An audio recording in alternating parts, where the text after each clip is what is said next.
My fiancé said, I'm keeping my apartment after we marry, just in case. Marriages fail all the time. I simply nodded, canceled our dream house, and made sure.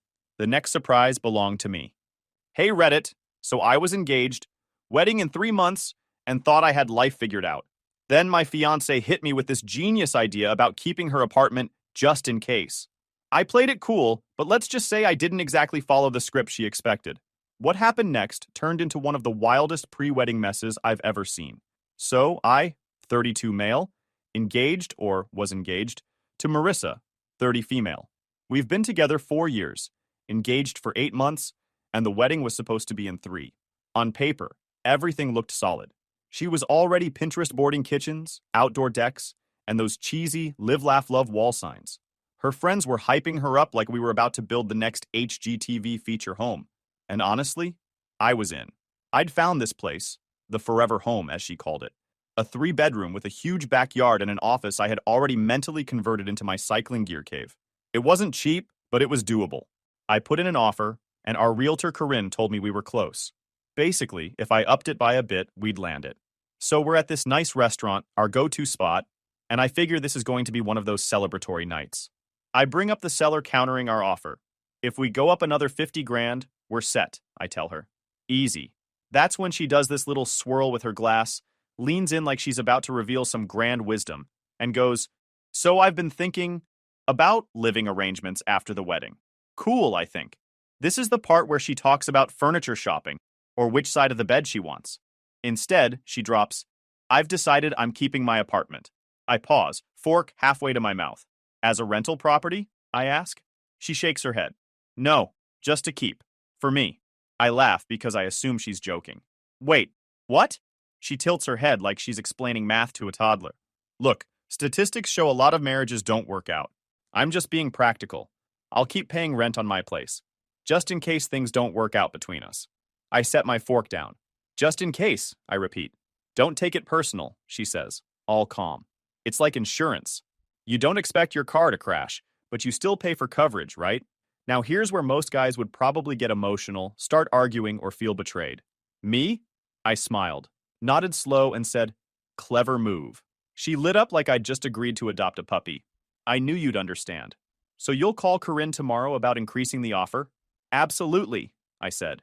But inside, I was already done with that house. Because here's the thing.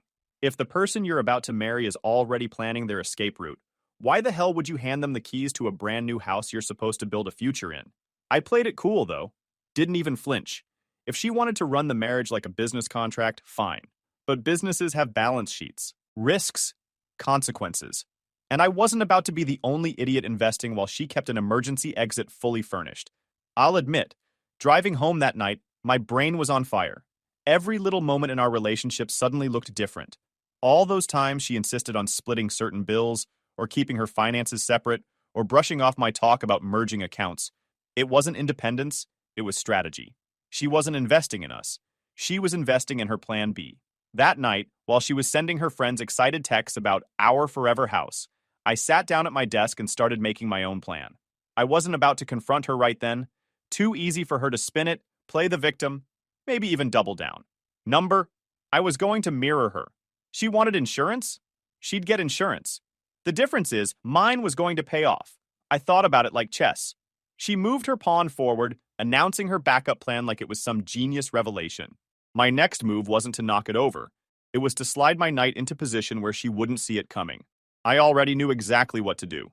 Tomorrow, first thing, I'd call Corinne and tell her thanks but no thanks. The house was off the table. And instead of tying myself to a mortgage where I'd be paying while Marissa kept her escape hatch, I'd make a different kind of move. Not emotional, not dramatic, just practical. Smart even. The same word she used, except I actually meant it. That night, Marissa fell asleep next to me while scrolling through furniture inspo boards, all smiles and dreams of a house she thought was still in play. And me? I just lay there thinking, you want to hedge your bets? Cool. But don't be surprised when I hedge mine too. Because here's the thing about playing games like that in relationships. Once you tip your hand, you don't get to control the board anymore. And she had no clue I was about to flip the whole damn board upside down. The next morning, while Marissa was still asleep, I called Corinne, our realtor. She answered sounding chipper, like she already expected me to say, "Yeah, we'll up the offer, let's lock this down." Instead, I hit her with, "Hey Corinne, thanks for all your work, but go ahead and pull our offer. Plans changed." Silence. Then, "Wait, what? Darren, you were literally one counter away from locking in the house? The sellers would accept. What happened? Did the inspection?" "No inspection problem. Just reconsidered my options." She pressed me a couple more times, but I didn't budge. Finally, she sighed. "Well, all right then. If you change your mind, I won't." I cut her off. "Appreciate you, though." Hung up. Done. Just like that, the dream house was dead. While Marissa was dreaming of picking paint swatches, I was moving on. I called my old college buddy Travis, who manages a bunch of properties. "You still got that downtown condo available?" I asked. He replied, "The one with the office and the rooftop gym?" "Yeah, but I thought you were buying a house with Marissa." Change of plans. "Can I see it today?" 2 hours later, I'm standing in this modern downtown condo. One bedroom, one office, open floor plan, balcony with a skyline view. Clean. Simple. Not family material, but perfect for a guy who doesn't want dead weight attached to him. Travis raised an eyebrow. "You're serious?" I smirked. "Serious enough to sign today." And I did. Paperwork, deposit, the whole 9 yards. Boom! Paid for in full, no strings attached. My name only. Unlike the house Marissa wanted, this wasn't a liability. It was an asset.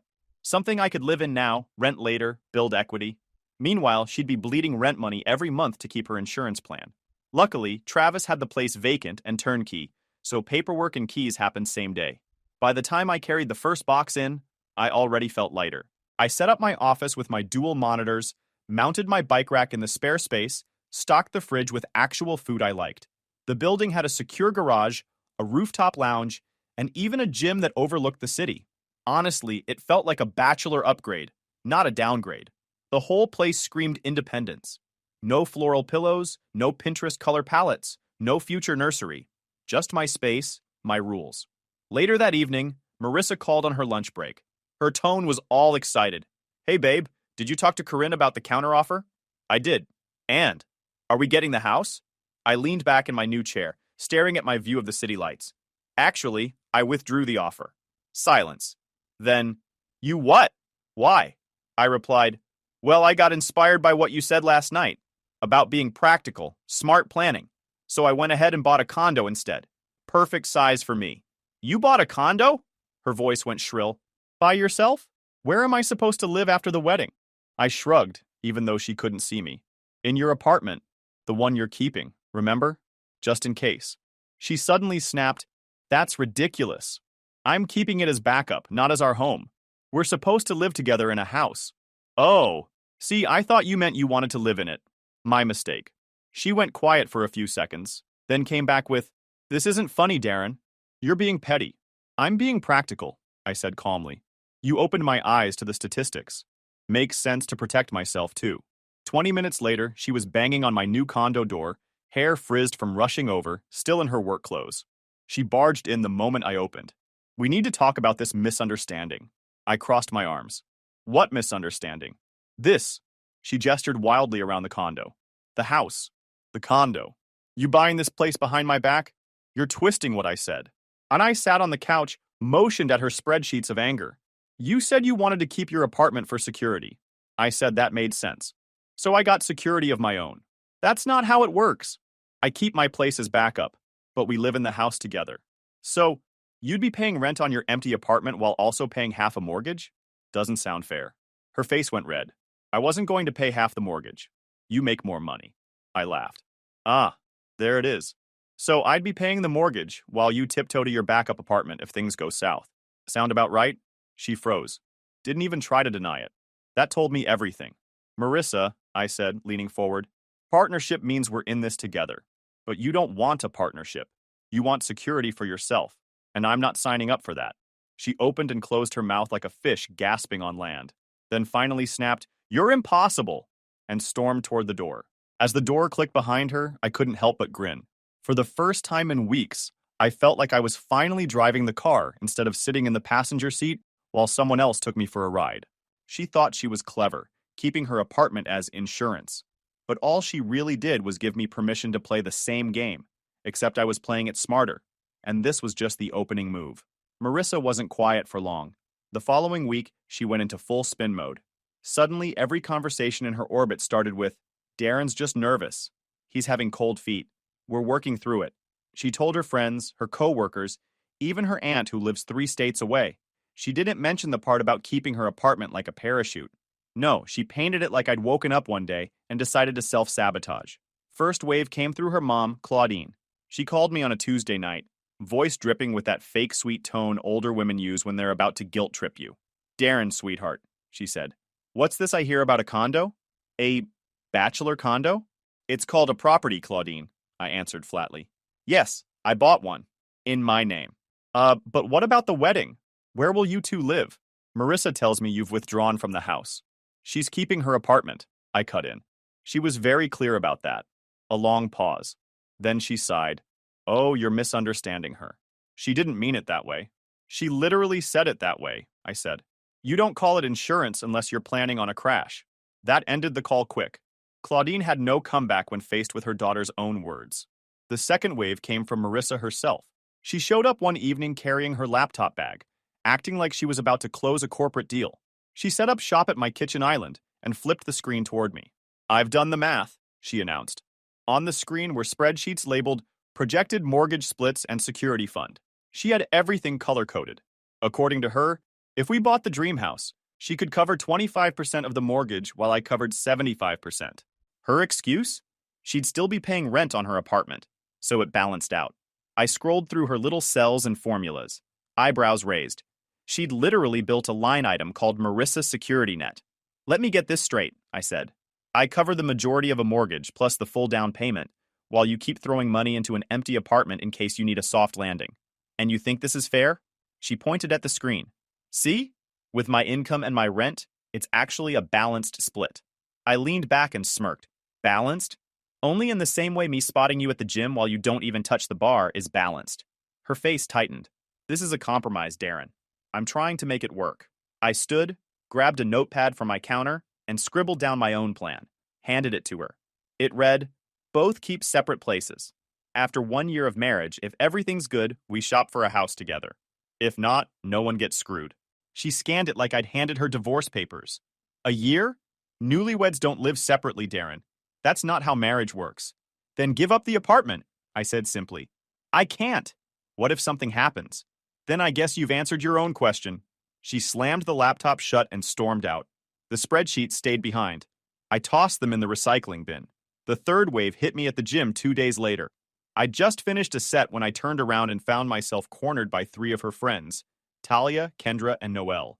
They looked like a jury, standing by the water fountain with arms crossed. Talia started, "Darren, we need to talk. You're ruining Marissa's life over nothing." Kendra chimed in, "She's just being smart. Everyone knows women need a safety net. Men can change any moment." Noelle folded her arms tighter. "She cries every night. You're being cruel." I leaned back, smirked, and tapped the bottle on the table. Cute logic. "So she gets a backup plan? But I'm supposed to be the clown funding it? Tell me, where's my parachute if she bails? Who's stacking an apartment for me, just in case?" "Oh wait, me. I bought my own place with my own money." "Her safety net? It only works if I buy her a house while she hides a spare key somewhere else. That's not security. That's me being played." They exchanged glances, clearly not expecting me to flip it. "That's different," Talia muttered. "Different how? Because I'm a guy? So let me get this right. I pay for the house, she pays rent for an apartment she doesn't even live in, and I'm the jerk for not calling that fair?" Silence. They didn't have a response. I smiled, patted Kendra on the shoulder as I walked past. "Tell Marissa I said thanks for the spreadsheets. They really brightened my recycling bin." By the time I left the gym, I could already picture the group chat they were starting about me. Didn't matter. I wasn't losing sleep. Later that week, Travis, my groomsman buddy, swung by the condo. He'd heard Marissa's version and wanted to hear mine. We sat on the balcony, city lights in the background, and I laid it out straight.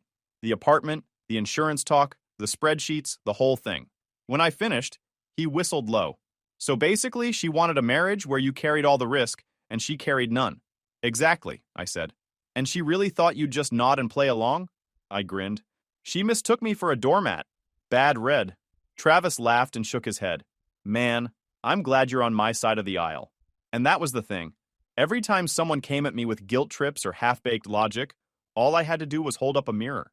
Their arguments collapsed under their own weight. Marissa wanted to frame this as me panicking about commitment, when in reality, I was the only one acting committed. She'd already left a foot out the door. They called me stubborn. I called it even. And deep down, I knew this was just the beginning. The condo was barely furnished when I snapped the first picture. Nothing fancy. Couch, coffee table, the city skyline glowing through the windows. I posted it on Instagram with one line. Simple place, perfect fit for me. Didn't take long. Within 10 minutes, likes and comments started stacking up. People assumed it was a bachelor flex, which wasn't far off. But I knew exactly what it would do. It'd land right in Marissa's feed like a grenade. It didn't even take an hour before my phone lit up. Not a call this time, but pounding at my door. I opened it to find Marissa standing there, flanked by her mom, Claudine, and her sister Sabrina. All three marched in like they owned the place. Marissa's face was flushed. "What the hell is this, Darren? Perfect for me? Are you trying to humiliate me?" Claudine stepped in before I could answer. "Sweetheart," she caught herself, corrected. "Darren, be reasonable. You're engaged." She made one small request, and now you're acting like a child, buying this condo. I leaned against my counter, arms folded. Small request? She literally called it insurance for when we split. I just took her advice. Practical, right? Sabrina rolled her eyes. "You're twisting her words. She just wanted security." "Exactly," I said. "For herself. Not for us. Big difference." Marissa stomped closer. "Stop making me sound selfish. I just wanted to protect myself in case you ever left me." "Funny," I said, "because from where I'm standing, you already left. You just wanted me to finance your safety net while you planned the escape." Quick pause, fellas. YouTube just dropped this new hype feature. If you're hooked on this story, smash that hype button. It tells YouTube this video deserves to blow up, and it keeps even crazier stories coming your way. Thanks so much for your support. All right, back to the drama. She went quiet, lip trembling. But Sabrina wasn't done. "This is financial abuse. You're trying to control her with money," I laughed. "By buying my own property with my own money? While she's the one keeping a backup apartment?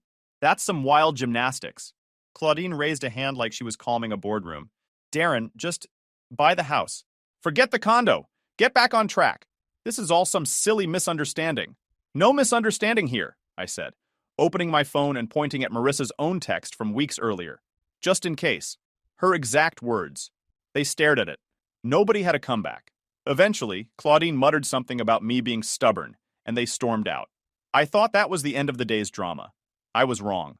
That evening, Corinne, the realtor, called me. She was half laughing when I picked up. "Darren, you're not going to believe this. Marissa just called me." "Oh, I believe it," I said. "What did she want?" "She asked if the house was still available." "Is it?" "No, it sold by Friday. You pulled your offer on Monday, and the sellers accepted another by the weekend," she continued. "But here's the thing. She asked if she could buy it herself. She told me you two were restructuring your financial arrangement, and she wanted to know about first-time buyer programs with low down payments." I chuckled. "Let me guess. She also wanted to use the deposit I already put down." Corinne's voice dropped. "Exactly. She asked if your earnest money could roll over since you made the original offer." I leaned back in my chair, laughing. "We're not even married, and she's already trying to use my money solo." Corinne sighed. "I told her earnest money is legally tied to the buyer on the contract. It can't just be reassigned to her." The second I explained that, she hung up on me. I thanked her and hung up, shaking my head. It wasn't just about an apartment anymore. Marissa wasn't hedging her bets. She was angling to cut me out while keeping the benefits. She wanted the dream house tied to my wallet, but secured in her name. The next day, she showed up again, calmer this time, like she'd rehearsed. She sat down at my counter, smoothed her skirt, and said, "Look, maybe you could just move into my apartment while we figure out a better place together. Then you could sell this condo." I laughed out loud. "So let me get this straight. I sell a condo I own, move into an apartment you rent, while you keep your so-called backup plan alive? Do you hear yourself?" Her smile cracked. "You're making this so hard." "No, Marissa," I said, standing. "You made it hard the second you decided partnership meant me covering everything while you planned an exit. I just decided not to play that game." She didn't stay long after that. Just another storm out, heels clicking down the hall. I shut the door behind her and stood there for a second, realizing something important. She thought she was the smart one, the planner, the one with the safety net. But in reality, she was scrambling. I was the one holding the cards now. and I had no intention of folding. Marissa must have sensed she was losing ground, because the very next move she pulled wasn't subtle at all. Out of nowhere, my phone started blowing up with confused relatives and coworkers asking me about our new address. At first, I thought someone got wires crossed. Then my mom called, sounding panicked. "Darren, what's going on? Your aunt just called me. She got an invitation to the wedding with a house address." "A house? I thought you told me you bought a condo." I frowned. "What address?" She read it out loud and my jaw clenched. It was the dream house. The same house I'd pulled our offer on. "She printed new invitations," I muttered. So apparently Marissa went behind my back and sent updated ones. "She's pretending we own a house that was sold weeks ago." My mom groaned. "1 month before the wedding, Darren. People are going to be asking questions." "Good," I said. "Maybe they'll start asking the right ones?" I hung up, furious but not surprised. That's how Marissa operated. Image first, reality later. If reality didn't fit, she just manufactured one. And she didn't stop there. Within days, I started getting calls from wedding vendors. The venue manager rang me up about a deposit. The photographer emailed me a payment reminder. Even the caterer called asking to confirm the head count. And more importantly, who was covering the bill. I cut them all off with the same line. If my name's on anything, take it off. If it's not, make a note I'm not responsible. Marissa signed it. That's between you and her. One guy, the photographer, actually sighed in relief. Honestly, I figured something was off. She told me you'd be transferring the money weeks ago, but it didn't sound like it came from you. Thanks for clarifying. I laughed. No problem. Consider yourself free. It was like pulling the rug out from under her little fantasy castle. Every vendor that called, I yanked my name off the paperwork and left her holding the bag. Then came the lowest stunt. I got home one night, checked my mailbox, and found a thick envelope. Inside, loan documents, mortgage application papers. My name typed neatly at the top as the primary borrower. My stomach turned as I skimmed it. She had filled out the details. Income, employment history, almost perfectly. Almost. She'd signed where my signature was supposed to be. My phone buzzed right on cue. It was Marissa. Her voice was chipper, like she'd just solved world hunger. "Guess what? I found a solution. We don't even need the dream house anymore." I applied for a smaller one. Cheaper, easier payments. You can afford it on your own, and once we're married, it'll all work out. "You started a loan application in my name?" I asked slowly. "It's not fraud, Darren," she said quickly. "We're getting married. What's yours is mine. This is just the next step." "Not fraud?" I held the papers in my hand. "Marissa, this is literally criminal. You forged my signature. Stop twisting everything. I was trying to save us. This is how couples build their future. Don't act like you're some victim." I laughed, bitter. "Victim? Number. Just the guy whose fiancée is signing his name on bank documents, like it's Monopoly money." Her tone dropped, sharp now. "If you don't sign those papers for real, I'll have no choice but to tell people you're financially abusive, that you're trying to make me homeless." I stared at the papers, then at the condo around me. My condo. Bought with my money. In my name. The irony nearly made me choke. "You already have an apartment," I said flatly. "You're not homeless. You're just greedy." "That's not the point," she snapped. "It's exactly the point. You keep screaming about security, but the only security you want is mine. You won't risk a dime of your own. You want me locked into a mortgage while you keep your escape hatch warm." "Darren." "No," I cut her off. "Enough. If you need a house in order to marry me while you still keep your apartment, then we shouldn't be getting married at all." Silence. Then a shaky laugh. "You can't call my bluff like that." I smiled even though she couldn't see me. I just did. The line went dead. I threw a fraud alert on my credit right away, then shredded the crap she mailed me. That night, I sat on my balcony, city lights stretching out in front of me, and realized something important. Every move she made, every fake invitation, every forged document, it all screamed the same thing. Marissa didn't want marriage. She wanted a contract where I carried all the weight, and she kept her parachute. She thought she was playing me, but all she'd done was prove I was right to pull the plug before she had the chance to trap me. And if she thought that was the end of it, she hadn't seen anything yet. A few days after the loan stunt, the drama spilled online. Sabrina, her sister, must have gotten a little too cozy with a bottle of self-righteousness because she blasted a Facebook post aimed squarely at me. My sister deserves better than a man who won't even buy her a house. Darren is trash. She just wanted to feel safe and he turned it into a circus. It got traction fast. Her little circle of friends chimed in, hearts and sympathy comments rolling in like it was some Lifetime movie. But then the cracks started showing. One of Marissa's own friends, Talia, commented, "Girl, I told you to wait until after the wedding to tell him about keeping the apartment. You rushed it." Then Kendra, "Should have just let him buy the house first, then bring it up." Timing was off. And my personal favorite from Noel, "This is why you don't date men who think equality goes both ways." The mask slipped right there in the comments. They weren't arguing that she didn't plan for an exit. They were mad that she told me too early. Anyone paying attention could see the whole scam unravel. I didn't have to say much. I screenshotted the thread, sent it privately to a few family members who'd been asking questions, and let Marissa's own support squad expose her. But she wasn't done swinging. The very next day, Victor, her dad, showed up at my condo. I'd never seen a man look more like he was about to scold an employee. Contractor type through and through, shoulders squared, voice booming. "Darren, this has gone far enough," he said, before I even offered him a seat. "My little girl is heartbroken. You're going to fix this. You're going to buy a house, marry my daughter, and stop this nonsense about her apartment." I leaned against the counter, arms folded, calm as ever. "No, I'm not." His face turned red instantly. "Excuse me? Victor, your daughter wants me to buy a house while she keeps a backup apartment. That's not a partnership. That's a scam." He jabbed a finger at me. "It's called being smart. You should be proud she's thinking ahead." Thinking ahead? She's planning for a divorce before we're even married. That's not smart. That's admitting she doesn't trust me or this relationship. He tried another angle. "Look, I know people. I could get you a good deal. Contractor's discount? You wouldn't even feel the hit." I laughed. "I don't need a discount house. I already bought my own property. Paid for. In my name." That stopped him cold. Behind him, Marissa had been quiet until now. She suddenly burst into tears. Or at least the performance version of them. "I just wanted security. Is that so wrong?" I looked her dead in the eye. "No. Wanting security isn't wrong. But expecting me to provide all of it while you hoard your exit plan? That's wrong." Victor stepped closer, puffing his chest like he was about to intimidate me into submission. "Now listen here." "No, you listen," I snapped. "Your daughter spent 4 years with me. I never cheated, never abused, never gave her a reason to doubt me, and yet she still wanted divorce insurance. What does that tell you?"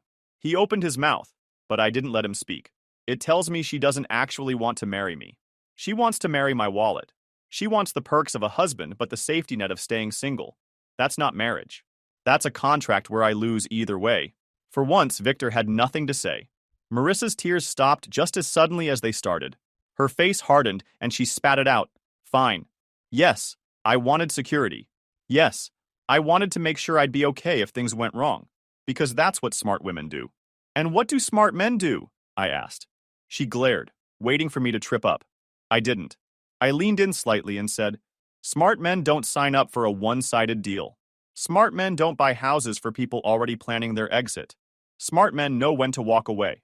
The silence that followed was heavier than anything I'd ever heard in my life. Victor shook his head, muttering something under his breath, and left. Marissa followed, slamming the door so hard my picture frames rattled. I stood there for a long moment, breathing steady. And then it hit me. That was it. That was the real end. There was no fixing, no negotiating, no compromise. The only thing left was the fallout. 2 weeks later, the wedding was officially called off. Marissa tried to spin it as mutual, but Sabrina's drunken Facebook rant had already blown that cover. Everyone knew she'd been scheming. Everyone knew why it fell apart. And me? I wasn't sad. I wasn't heartbroken. I was relieved. Because she had made one thing crystal clear. She kept her apartment just in case. And I kept my freedom just in time. At first, Marissa went quiet, but then the real fallout started. I heard from mutual friends that she had to give up her car lease. Payments were too steep once she realized I wasn't there to help balance her finances. The apartment she insisted on keeping? Suddenly it wasn't a safety net. It was a financial chokehold. Between rent, utilities, and wedding deposits, she couldn't claw back. Her paycheck wasn't stretching far. And that's when she brought in a roommate, Kayla. I only knew about her because one night I stumbled across a rant on some local housing forum. Kayla was venting about her nightmare living situation. A control freak roommate who cried constantly, blamed her ex for everything, and had a boyfriend who practically lived in their one bedroom. I didn't need a name to connect the dots. It was Marissa. She downgraded from dream house with a Pinterest kitchen to splitting an apartment with another woman and her boyfriend hogging the couch. Meanwhile, I was thriving. The condo was perfect. My office had everything set up. Cycling gear neatly racked, dual monitors running smooth, even a small balcony where I could drink coffee and look out over the skyline. The gym downstairs became my routine spot, and the rooftop lounge turned into my favorite place to unwind after long days. It wasn't just a home, it was an upgrade in every way that mattered. And the best part? It was mine. Equity climbing while Marissa drained her bank account into rent for a place she didn't even like living in anymore. Word spread, of course. Marissa couldn't stop telling people I had financially abandoned her. She conveniently skipped over the part where she tried to buy a house behind my back and forge my name on loan papers. People who knew both of us saw through it. Others? They'd ask me directly, and I'd just smile and say, she kept her apartment just in case. I kept my sanity just in time. Always got a laugh. One afternoon, a few months later, I ran into her by accident. Grocery store, of all places. I was walking out with a basket full of basics when I saw her by the produce section. She looked different, tired, heavier bags under her eyes, hair tied up messily, clothes wrinkled. The kind of look someone has when they're constantly stressed and never catching up. She spotted me, froze for a second, then gave a half smile. Darren. Marissa, I nodded. How's the insurance plan working out? Her face tightened. You don't have to be cruel. Not cruel. Honest, I said, and kept walking. Didn't even slow down. The look on her face told me she wasn't used to people not bending to her narrative. Marissa thought she was outsmarting me with her apartment scheme. She thought she had it all lined up. Backup plan, family pressure, even fake invitations to keep up appearances. But in the end, her plan just exposed her for what she really was. Someone who wanted partnership benefits without partnership responsibility. And me? I came out ahead. I had property in my name, money in the bank, a new girlfriend who wasn't playing games, and a life that didn't revolve around managing someone else's paranoia. A few weeks later, Kayla, the roommate, posted another rant online. This time about how her roommate's family doesn't even visit anymore, and how the roommate was living with regrets but too proud to admit it. I almost felt bad. Almost. But then I remembered Marissa standing in my kitchen with her color-coded spreadsheets, trying to convince me it was balanced for me to pay 75% of a mortgage, while she threw rent money at her escape hatch. That memory killed any sympathy instantly, because the truth was simple. She got exactly what she wanted, her apartment. She got to keep it, live in it, cling to it like it was her lifeboat. Only problem? Lifeboats aren't meant to be permanent homes. They're cramped, uncomfortable, and never the future anyone actually wants. Me? I got exactly what I wanted too. Ownership, freedom, and peace. The condo wasn't just a place to live. It was a reminder that I didn't bend when someone tried to play me. I stood my ground, and I won. So yeah, Marissa's stuck splitting rent with a roommate and her roommate's boyfriend. She's telling anyone who'll listen that I ruined her life. Meanwhile, I'm building equity, enjoying the city view from my balcony, and planning a weekend trip. In the end, she wanted insurance. I wanted a partner. She got her backup plan, and I got everything else.